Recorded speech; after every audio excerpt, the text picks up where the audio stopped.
Okay, folks, so here we are in our last week of writing in the digital age. So I thought I would put together a short video to just talk a little bit about where we've been and try and reflect a little bit on what it might mean for all of us.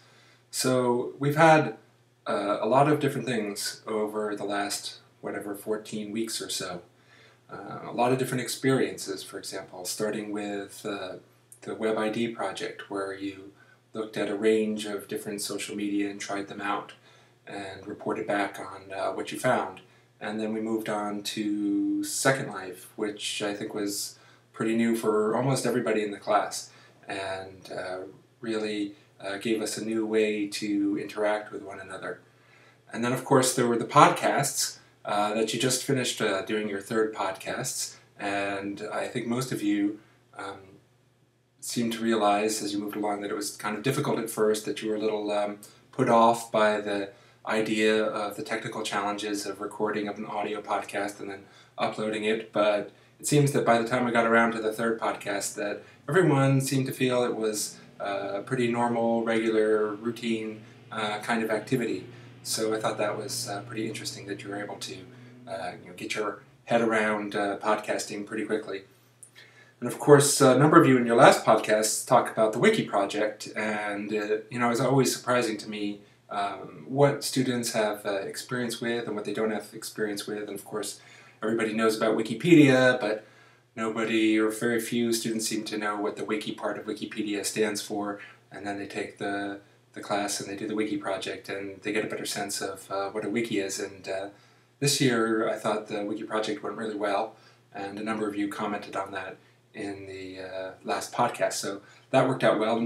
Finally, right now you're working on your video projects, and we'll have to see how those all work out, because I haven't heard too much from you. I guess you're probably busy, I hope, with putting together these video projects, and I tried to put at least some people in each group that had a little bit of experience, but I'm also hoping that you're not just relying completely on people that have done it before, that you're using the video project to get a chance to see what is involved in putting together a fairly easy, straightforward video, so you can overcome that hurdle just like you overcame the hurdle of your original audio podcast. And then finally, I guess we could just think about the Ning site here, that this was something pretty new for you, particularly in terms of a classroom experience, the kind of openness that it offered. And so in the end, you've had a really wide range of encounters with social media, and how you can communicate in these different spaces, and the ability to talk to each other and talk to other people.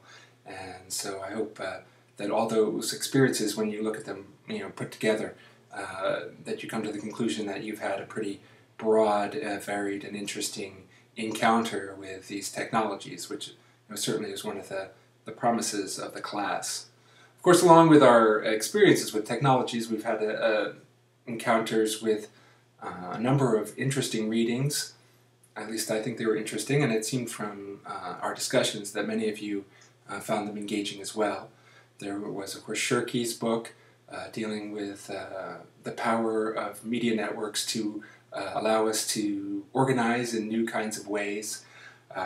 Krug and Reynolds, who showed us the importance of issues of design and usability, which I think are really important when we start to discuss writing in the digital age, because of course writing is not just text in the digital age, it's a combination of media, and we don't normally think about design elements, we don't normally think about usability, certainly, when we're writing the traditional kinds of papers. So I thought that those authors might bring different kinds of perspectives into thinking about what's involved in planning and composing digital texts.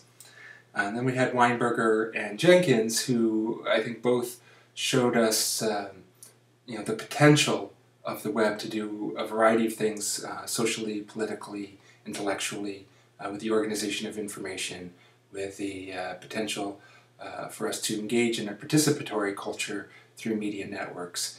And I thought that that information was particularly germane this time around in relation to our discussion of the election and the role of social media there, which really kind of segues me into my third final thing I wanted to raise about the class and looking back over that in addition to our experiences with the technologies and our discussions of the readings in particular, I thought we had a number of interesting discussions of various topics that were related to the readings or related in general to writing in the digital age, the election being one of them. We had some discussion about careers in the workplace and what kind of jobs you want to do and how you see yourself working in the future, and what role you think social media might play in the jobs that you might undertake.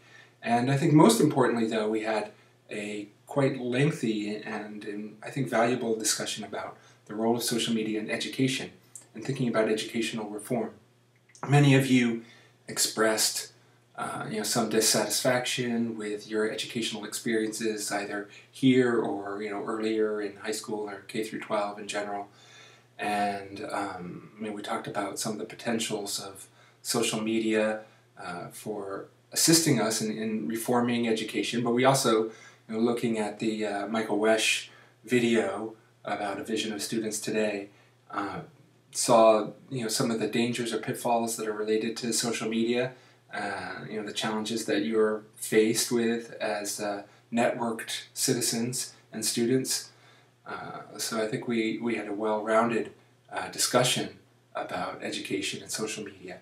And, I think the main theme for me coming out of that was the issue of engagement, the importance for you as a student to find a way to engage with the courses, with the curriculum that you take. And of course there is responsibility for faculty to meet you halfway, to try to engage you as well.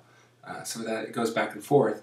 But from your own perspective in terms of what you can do, trying to figure out how you can engage with your curriculum, how you can make it meaningful for you. Right? And so that's a difficult challenge, but I think it's one that you have a whole new set of tools for that certainly I didn't have when I was an undergrad.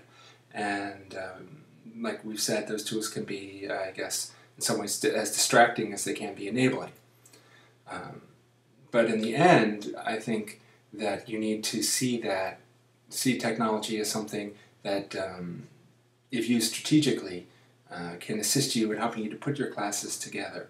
Ultimately, thinking about not just learning and writing and putting these things together, that all of these experiences that you have in your classes serve as a kind of general pool of resource. Right? If you think about any composition, any act of communication as being like an iceberg, and that the part that you actually see that becomes the text itself is that part that's floating above the water, right? But that part is only there because the other 7/8 of the iceberg is floating underneath the water and sort of pushing it up, right? So it breaks above the sea and into visibility. So I think sometimes the challenges of learning to write and communicate is that we look at that visible part and we say, oh, how can I create that part? And we look at the structures of that and then try and replicate that. But you can't replicate that without all the invisible part that's underneath it. And so that's the whole kind of point of education. And we talked a lot about general education and what its purpose is. And the purpose in some sense is to help to build that giant block of ice, to continue with the analogy, that's going to create the buoyancy that lifts up the part that you can actually see. Right?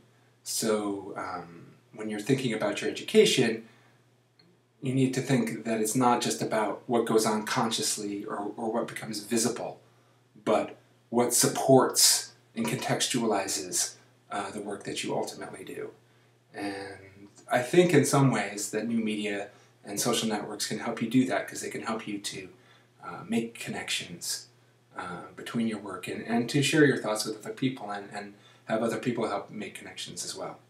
Anyway, I'm getting on close to 10 minutes here, so I've certainly been talking long enough. I hope to hear some from you this week when you get a break from doing your video projects, to tell me how the projects went and to hear your reflections on the class as a whole. All right, take care. And good luck with your exams and stuff at the end of the semester.